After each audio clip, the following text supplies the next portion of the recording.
Humans of the cardboard, welcome back to Just Nuts, guys. Today we have a very exciting video. Photon Hypernova's right around the corner. You guys know where I land as a duelist. I love to play rogue strategies. I like to play stuff that's different, that isn't the meta, but can still combat the meta fairly well.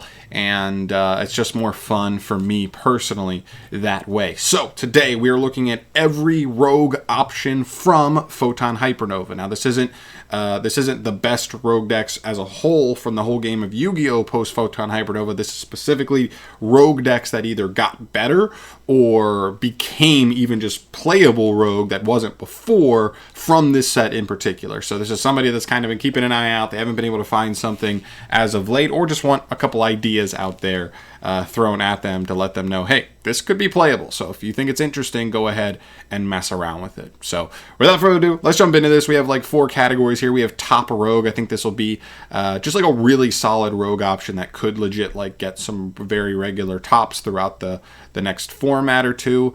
Keep in mind too, we're talking rogue here, and we are in a tier 0 format. That's a kind of an issue with rogue decks. It's going to be hard to compete right out the gate here.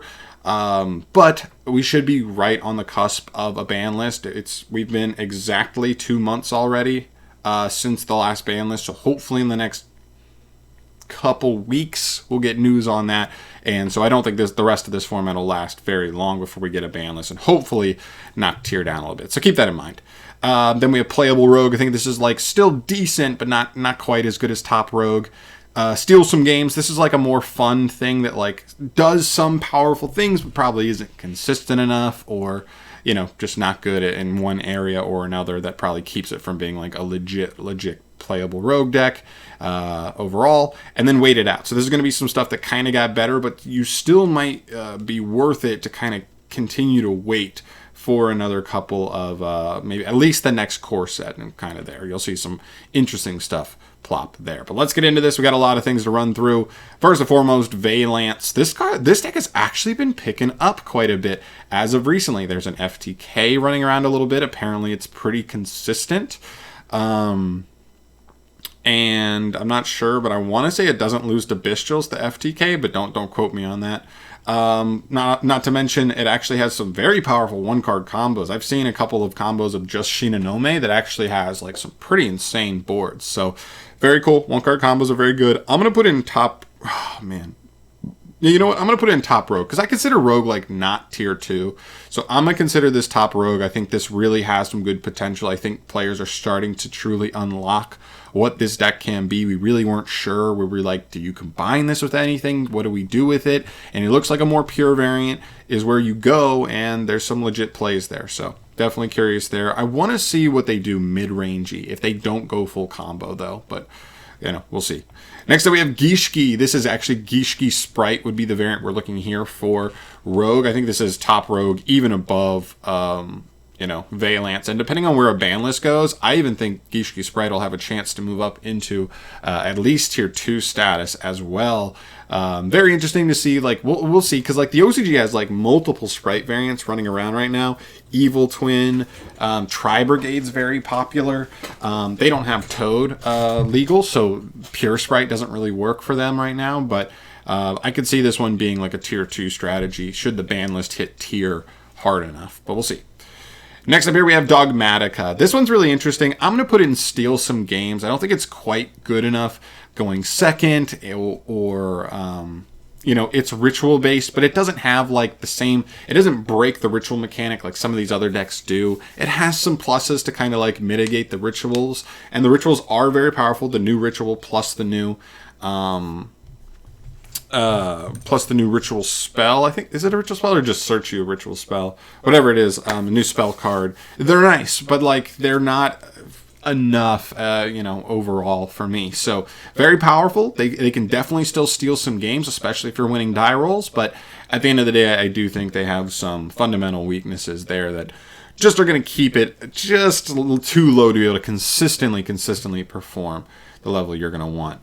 Next we have Springans. I think Springans is another cool one. I don't know if top rogue. I'm going to play playable rogue for Springans. I still think it's cool, but it feels very very one note in that I guess fragile is the word I would use. It has insane combos. Just resolving the basic Springen's play, which is just like activate the field spell, pitch a Springen card to summon Merrymaker, you are off to the races already. Just because Sargass, the new Sargass, rank 8 is so insane, and so is Tally-Ho, you can make some really powerful boards just off of that. The problem becomes anybody who knows what this deck does, if you go second, they just go like, oh, I'll just negate the field spell. And then like all they have to do is keep you off of a rank 4 and you lose the game. It's very one note. If you don't get into that line, you do just lose the game. And so I think it still is very powerful. Springens can actually play now, and like when it plays, I think it's consistent. I think when it gets to its plays, it's very, very potent, very powerful, but I think it's going to have some fragility issues. Stuff like Ghost Ogre can just destroy them. Not Ash. I guess not a ton of hand traps interact with it too great, so I guess that's the one good thing, but going second, I think they'll have a lot of trouble. Yeah. Next up here we have Earth Machine. I'm going to put them in the same category, playable rogue. I don't think they're quite top rogue, but with the addition of Champion Sargass, pretty much any deck that can make a rank 4 can just make Merrymaker and slap him on there. That makes Machina, the Machina engine, which turbos out the rank 4 pretty quickly, a pretty good splash in there. So that could be a very welcome assisting engine to help you get access to the Therion, specifically Regulus, and so on. So that could be really nice. Next up we have Labyrinth. This is top rogue for sure. I'm going to put it in between here because I do still think like if Sprite does not get hit, I still think Sprite will be a little bit better than Labyrinth overall into future formats, but I still think you have to respect this deck a whole hell of a lot. I think it's just the new gold standard for trap decks. Eldritch was that for like 2 or 3 years, and now we're seeing it finally turn over to a new deck. Labyrinth is awesome. I love that it can fetch any normal trap in the game like super easily without having to play like 2 or 3 copies. You could literally just tech a couple one-ofs for very specific scenarios. That includes like side deck options to be able to handle specific matchups and decks. I really think there's a lot of flexibility, which you don't normally see with trap decks, is like a ton of flexibility in what you can do utility-wise with them. So that's really, really sweet. And you don't even have to play like hella floodgates. You can just play like interactive traps. You can play hand traps even. I've seen some really cool builds going on in the OCG as well. So definitely a really cool deck. Branded is like top rogue. I'm going to put it above Gishki Sprite for right now, just because the new cards are... Actually, you know what? Fuck it. You can play this right now, but just for the sole fact that they have even more really solid cards coming in Cyberstorm Access, I would say wait it out, because that's just how I always get in this mindset of like, oh, I really like this deck, and then support gets revealed for the next set, and I'm like, oh, but like, now I kind of don't want to play it, because I'd rather just play it at full power. Why do I want to play it like knowing there's way more stuff coming out that makes it better? So I get into that mindset. If you're like that, then maybe wait off on Branded. But of course, the new cards here definitely are nice. They make Cartesia way better in the deck. Very cool. Moving on, Bestial. I'm going to put Bestial in top rogue. This is a really interesting one because obviously I'm not talking about a pure Bestial deck. There is really no pure Bestial deck, but there's a handful of decks that just kind of like play the Bestial engine for real, not just as a hand trap core or package, but as like an actual engine. You play Lubellion, you play the branded like continuous spells and traps, and when you do, there's a handful of decks. You're looking at Dragon Link, you're looking at Branded as well, likes to play these guys. Dragon Maid, and honestly any other like dragon based deck that's kind of lighter dark based could take advantage of these as well. Those are the 3 bigger ones off the top of my head, but just keep that in mind. So we'll put them here. If you're big on those, Baldrake's awesome. Even Lair of Darkness you could kind of throw into that category because he has some really cool Lair of Darkness synergy. But yeah, really cool deck. No complaints there. Gold Pride. I think Gold Pride is cool. I will say that I think right now it may fit more into like the playable rogue category, maybe not quite top rogue. I've seen a couple players messing around with Punk Gold Pride so far. It seems to have some really good solid synergy between those 2 archetypes. But I do think it's probably like a suboptimal way to play Punk right now. You'd probably just be better off playing actual Punk it's a cool idea. It shows that like the deck does have, like the cards do have some gusto to them, that they're good extenders, they have some legit plays, they end up rotating into more resources over a couple turns, which is very cool. But they're just not there yet. We're going to get 7 more new cards in Cyberstorm Access. I think that's where we make our move on Gold Pride if you are to do so, because that they can do a whole lot with 7 cards. Photon. I honestly think Photon's more close to steal some games than it is playable Rogue. It's a cool deck. It's combo based, but I'm sure it loses to hand traps like no other. It's like all light based, so Bestial's kind of like I assume can do some pretty tough work on them. If we get into a format where Nibiru is playable again, I'm assuming they have some trouble with Nibiru. A lot of these types of decks do stuff like they remind me kind of Blackwings, but I think Blackwings just play better. Are more resource efficient and have like probably better counter nib plays, even though they're fewer and far between, than something like Photon. I don't know the deck that well, I'll be honest, but like to me, I haven't seen much about it. I haven't really seen much impressive by it, and because of that, I'm going to leave it here and steal some games, not necessarily playable Rogue. Insects I'll throw in low playable. You know what? Nope, steal some games. Sorry. The Insects got multiple cool new tools to the deck. The problem is they didn't get a new win condition. They got like engine stuff. You have giant ball shoot. Cool. Well, I guess Emperor Begram is an interesting boss monster, but he's not even an interruption. I guess he does kind of help you like play going second and help you like crack through boards, but that's not enough. It's especially not enough when that's not really what the deck needed. The deck needs something to replace what DP was for it. A consistent, easy to access, like interruptive card that like keeps you in games when you don't go wombo combo. They need like a central pillar card, kind of like that. So until they get it, I think they can definitely still steal some games. They definitely still have some powerful cards, Sting Lance or stuff like that. But definitely going to need to wait on that until we get something of that level. Abyss Actor. I'm actually going to put Abyss Actor in playable Rogue. Abyss Actors are like pretty interesting after this. Now, they're not top Rogue for sure, but they're very, very interesting. They actually inherently, with their engine, play going second surprisingly well. And now they also have access to even better going first plays. Not insane plays, but enough where like if the deck's really good going second, then it's also presumably really good on turn 3. So as long as you survive turn 1 and 2 and like don't get your whole situation destroyed, the next turn you're going to be able to come at your opponent and like employ some of those good going second strategies to kind of just break apart whatever they set up. And that's cool. It's really cool. They also look way more consistent. They've got a Link 1. They've got a Link 2 now that's really good.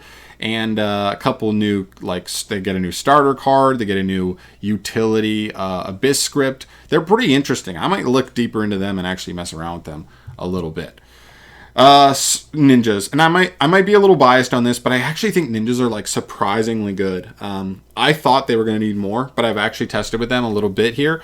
They're actually surprisingly good. I don't think they're great going second with their engine stuff, but Yaguramaru is a really nice going second tool. But they have very unassuming boards that look like they kind of just went neg 1, turn 1, and then they just have like 4 interruptions with like multiple follow-ups. It's very unassuming. It doesn't look like much, but it absolutely is powerful. They have access to a lot of removal. They have access to multiple forms of interruption that they can choose on the opponent's turn to go for, and that's another really good tool. You get to see the matchup, and then once you do, you can kind of pivot into the most powerful interruptions you think that apply to that matchup. Very, very cool deck. Seriously, if you like ninjas, this is the time to mess with them for sure. It's the first time in a long time. Evil Eye. I'm going to put it in the bottom of playable Rogue because I do think their engine is quite interesting. But even with a ban list, I don't see Konami hitting Bestials hard enough. Maybe they put Magnamut to 1, but that's the absolute most I could see them really doing here. And even with that, I still think Bestials would be heavily played. And Bestials are just really annoying for Evil Eye, to be honest. I do think the 2 new cards are awesome for their engine. But it's not enough. You know what I mean? Like the buffs to their engine almost remind me of the buffs for Rika that they got last year. Very similar. But the problem is, excuse me. Rika's water-based, so they don't care about Bestials at all. Not, in fact, it becomes a strength for them because everybody's playing Bestials, whereas this deck really struggles with it. So I like where their engine's at. I actually think if we got into a format where Bestials were just like not really worth playing, especially in the main, but even if they weren't even played in sides that much because of a particular format, I could see Evil Eye actually being a pretty cool control, like mid-rangey deck, but not right now. Generator. I'm going to put Generator kind of like middle playable rogue. They still have some of their same problems. Play, a decent amount of bricks. And kind of like if your opponent can handle the field spell, you're in trouble. But they got better. They got a really new main deck, a really nice main deck monster that helps them with unbricking those bricky situations. Doesn't entirely fix the deck, but helps them enough.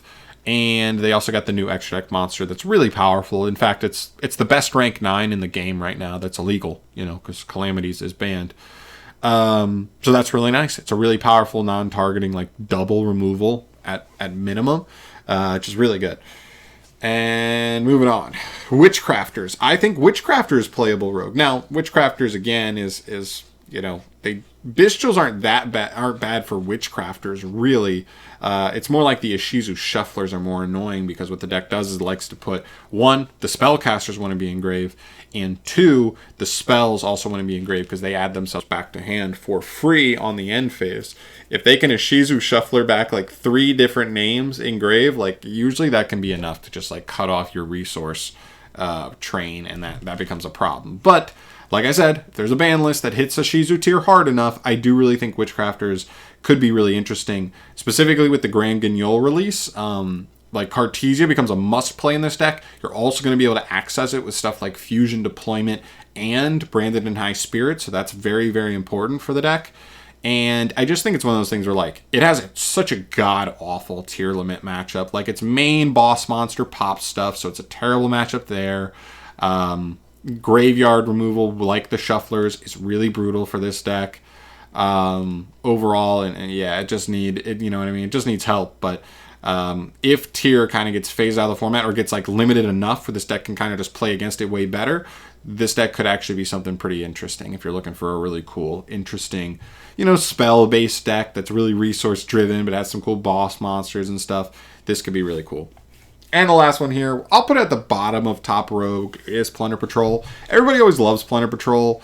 There's multiple ways you can play it. Obviously, people have been messing around with like the Runic variant, but also Adventure or even Pure seem to be playable variants as well. The new ship is very, very nice. It helps Earth situations be winnable for them, which is very nice. It helps them have like actual combos that like guarantee them any ship plus a plunder in hand for that ship, which sometimes can be a problem if you can't guarantee a plunder in hand.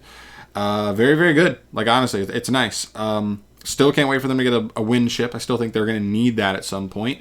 But I think for right now, it's in a solid place. It's a little bit better than it was before. I like it. So yeah, that's mostly it. Really cool stuff coming out of Photon Hypernova. My most excited, factors here out of all of these are definitely Labyrinth, Ninja, Generator. We'll say Witchcrafter and Evil Eye. Those are my top 5 that I'm looking forward to. But I want to know your guys' thoughts down below. Is there anything else rogue from this set that maybe I missed that you think still might be playable? Or is, just what's your favorite deck out of here that you think you might want to mess with now that you think that it could be a playable rogue deck in a soon-to-be format post-ban list? I'd love to hear your thoughts. But that's it for me today, guys. Thank you so much for watching. As always, subscribe to the channel for more stuff from your boy down the line. And I'll see you in the next one. Peace.